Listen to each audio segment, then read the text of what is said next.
So our speaker, Jan Matas, is somebody who's been around the technology industry for a long time. He's co-founder and the CTO of a company called Deepnote, where he's building the best tooling for collaborative work with data. Prior to that, he has been in some of the most respected and biggest tech companies in the world, Google, Palantir, and in a hedge fund called Two Sigma Investments. And he has published a lot of work while studying at the Imperial College at London about reinforcement learning for robotics, a topic that I'd personally be very, very excited to work on. And he's going to share in his talk, basically, in your startup, how can you build and involve your data stack as your startup is growing. Please all give a warm welcome to Jan Matas.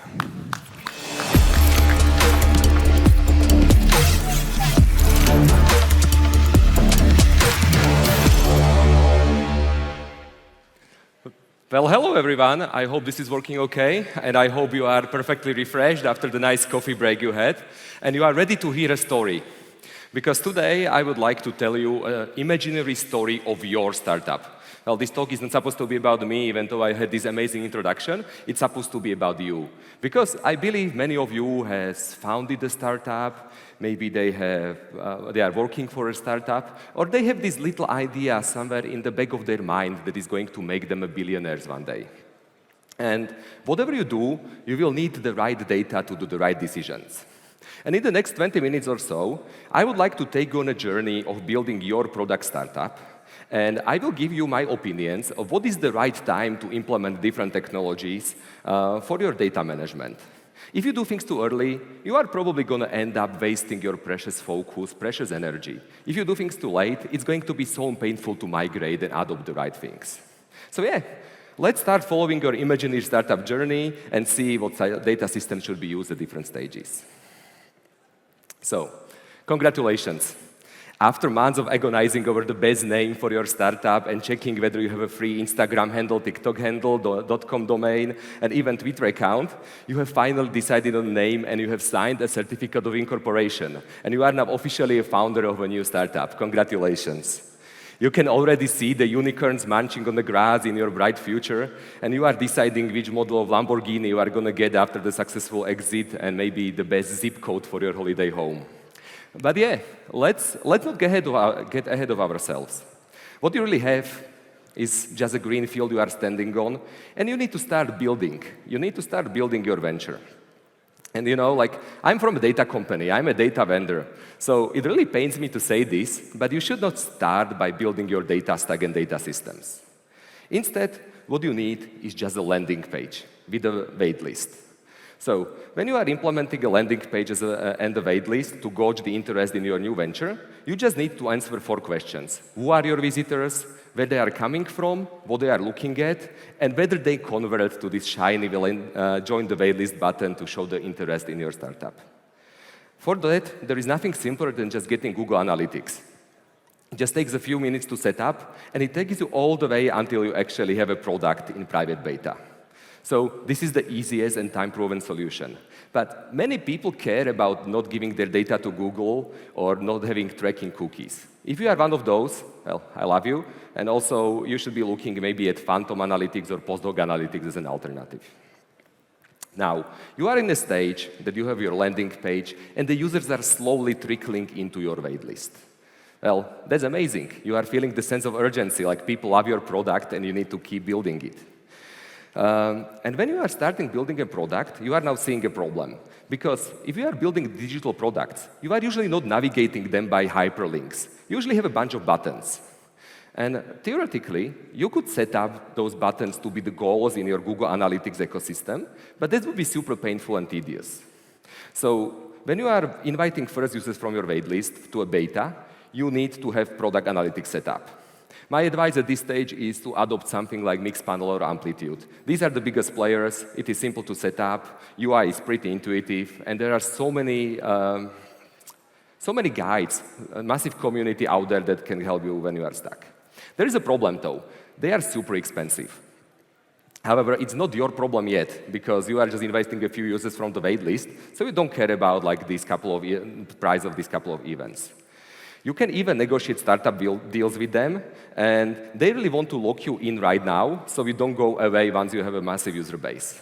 But the trick is that you can go away. There are self-hosted solutions such as Snowplow that you can just deploy, and it's going to be massively cheaper later on. But yeah, not your problem right now, and you really shouldn't go for self-hosted when you are just implementing your private beta. You should focus on building your product. Next up, after you have an analytics tool, you need to decide what you need to track. Or do you? Well, actually you don't, because you need to track absolutely everything. Like the moment you are adding like this most insignificant button that dismisses notification in the top right corner of your application, you need to make sure that it is tracked. Because you never know when you might need this information. And again, not many users means cheap events, which means that tracking everything is saving you a lot of time agonizing whether you are going to need the data or not. You probably are going to need it at some point. So how to make the tracking happen in a startup? Well, the simplest way is just to add this line into the template of your PR GitHub, into a template of your GitHub pull request. And you need to make it a rule. It should be a part of your culture, that each time a pull request is getting merged into your code base, this needs to be checked. There is the magic word called sufficient. If a pull request doesn't contain any new user actions, well, the tracking is sufficient by definition, because there is nothing to track. But if there is something added, there should be some tracking, some instrumentation, so you get the data into your product analytics.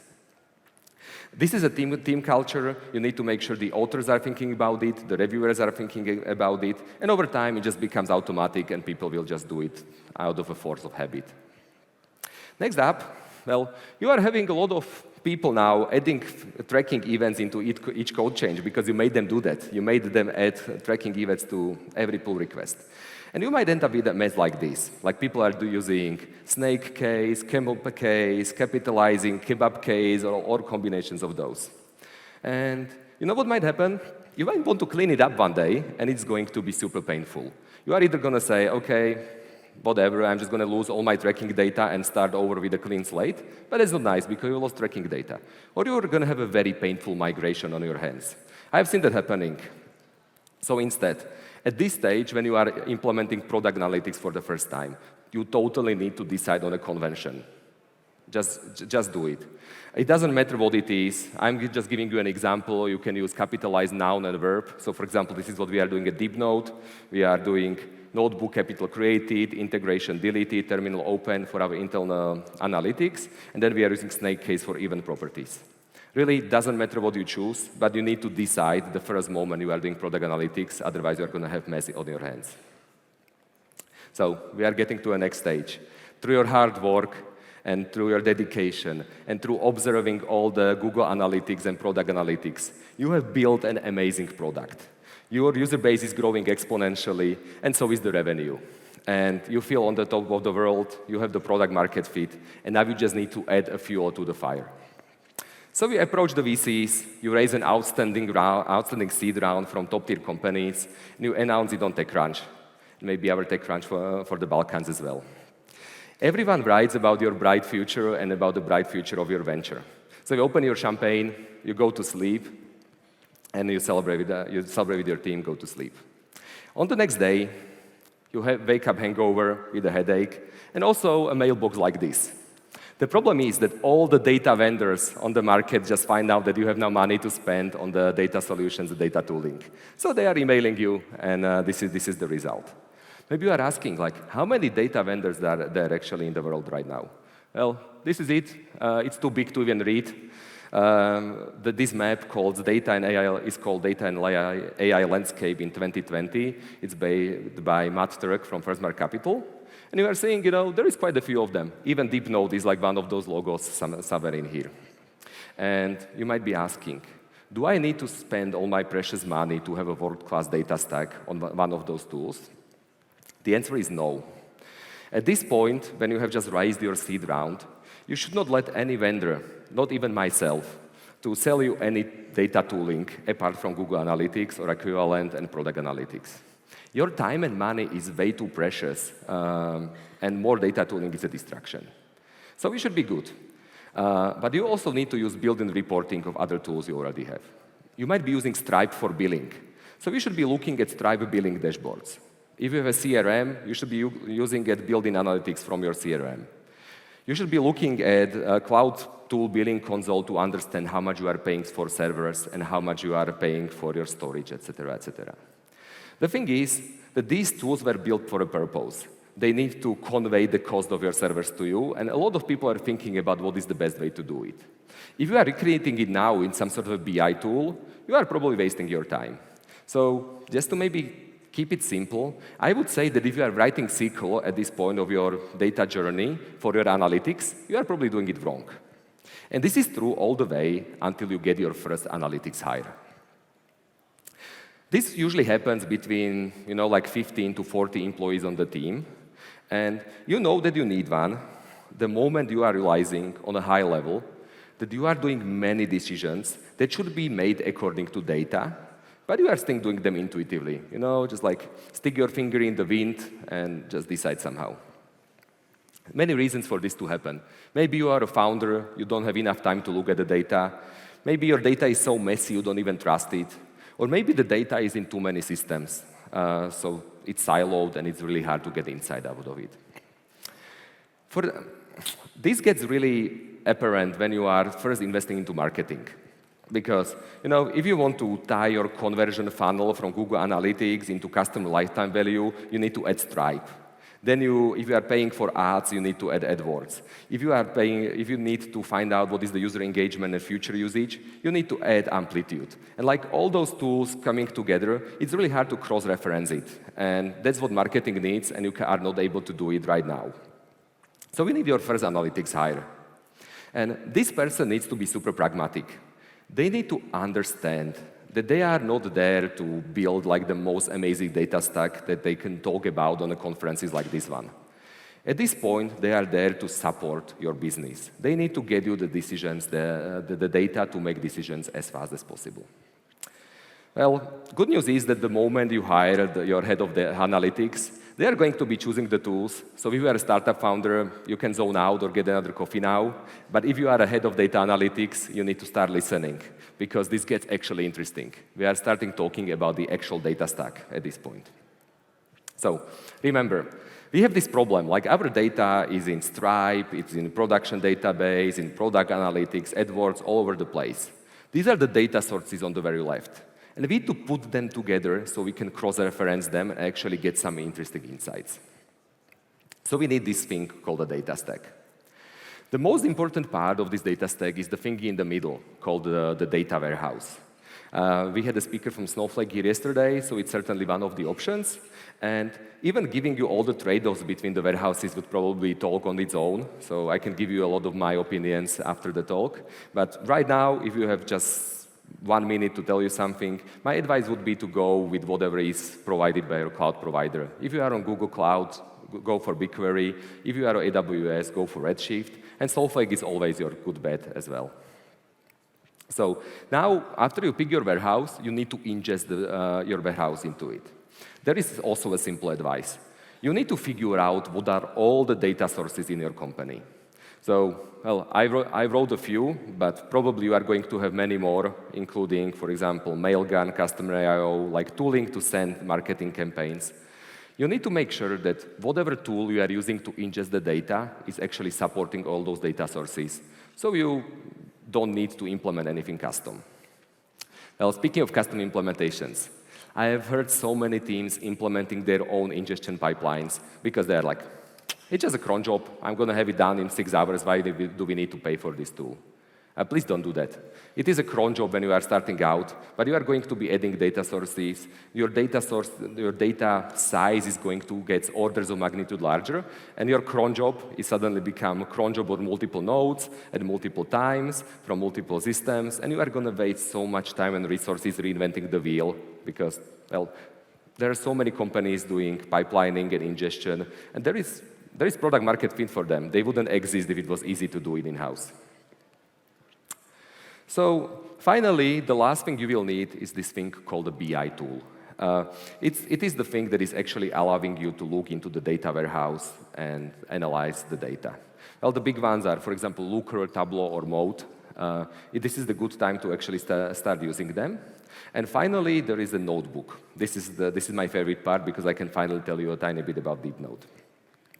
So In the last slide, I mentioned Tableau mode, other BI tools, and the thing is they tend to have a pretty low ceiling. This means that you can create insights in them amazingly quickly, but the problem is that at some point you will hit some boundary. For example, you can't even do things like linear regression inside. So in Notebook, it's different. You can write arbitrary Python code or SQL code to work with your data, and then you can create complex visualizations, you can create data models, you can do some machine learning, or you can integrate multiple data sources, even REST APIs. It's all at your fingertips. So this is something that might really help you to unlock the power of your new head of data analytics or even your analytics team. Right now, the most common notebook on the market are Jupyter notebooks. They are open source, many people are using them. We at Deepnote are compatible with Jupyter notebooks. You can just grab them, upload them to Deepnote, and start using it. But we also allow you to set up environments super quickly with a couple of clicks. It is reproducible, so whatever works for you one day is going to work later. You can collaborate with your colleagues in real time, like in Google Docs or in Figma. And finally, you can even turn the notebook into an application that you can then share to people that might not be familiar with coding, like your non-technical stakeholders.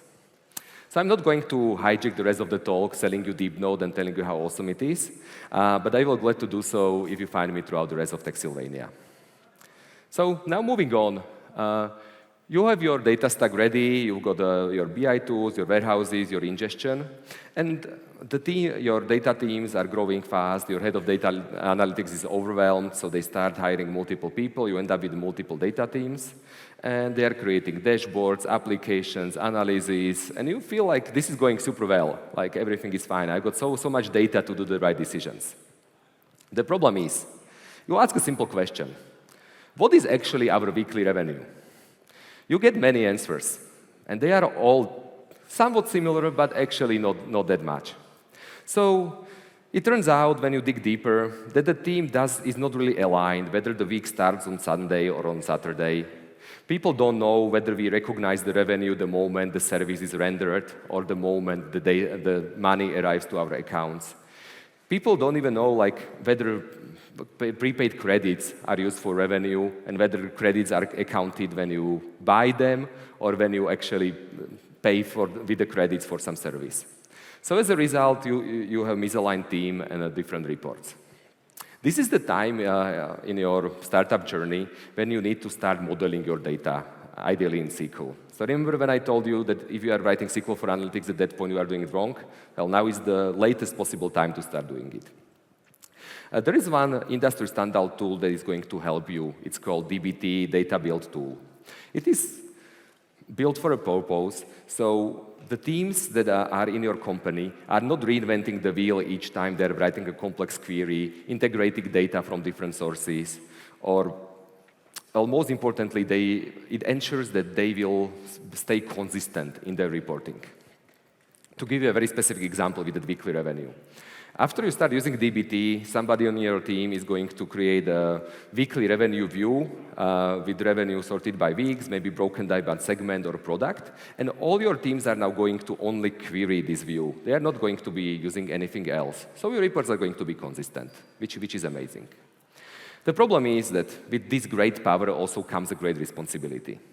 If each team just creates a bunch of different outdated views and they commit them to GitHub, you are going to end up with the same trouble as before, because you will have 5 weekly revenue views and you will not know which one is the right one.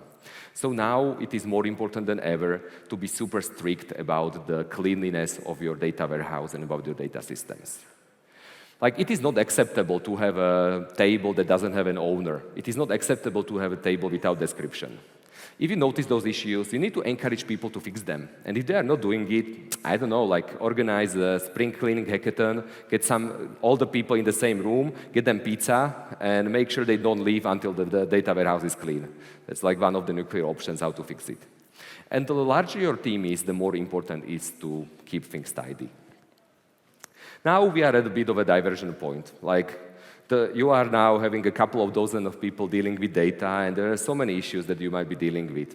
So at this stage, the most important thing is documentation.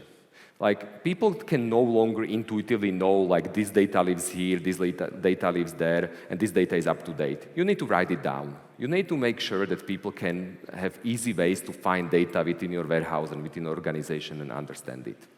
So yes, documentation is important. But even in amazing organizations, sometimes data pipelines get broken, sometimes data gets outdated, sometimes things are not as they should be. For that, you might want to implement data testing solutions, because you need to make sure that you actually can trust the data you are using. Good news is that there are so many companies doing this automatically these days. They are just tapping into your stream of data, doing some computing some statistical properties, and if things seem off, they notify you and you can go and check manually. Maybe that you have so much data that you need a data catalog to find out where it is. Or if your data is flowing through so many systems that you need data lineage tools to actually find out where it came from and whether you can trust it. If you are at this stage, well, it's good. Those are all good problems to have, and I'm happy to give you some proper recommendations, but I'm almost run out of time here, so I'm not going to go too deeper into that. But however, if you are at this stage, you are probably already a unicorn. So congratulations, you made it. You started from being a scrappy startup that just came up with a name, and because you had the right data, right tools to do the right decisions, you made it all the way here. So yeah, unfortunately, this was a bit of an imaginary fake story, but I'm hoping it's going to become true for as many of us in this room as possible. And finally, thank you for joining me on this journey. And if there is anything I can help you with your real startup journey, just let me know. I'm going to be around for the rest of the day. Thank you so much, Jan.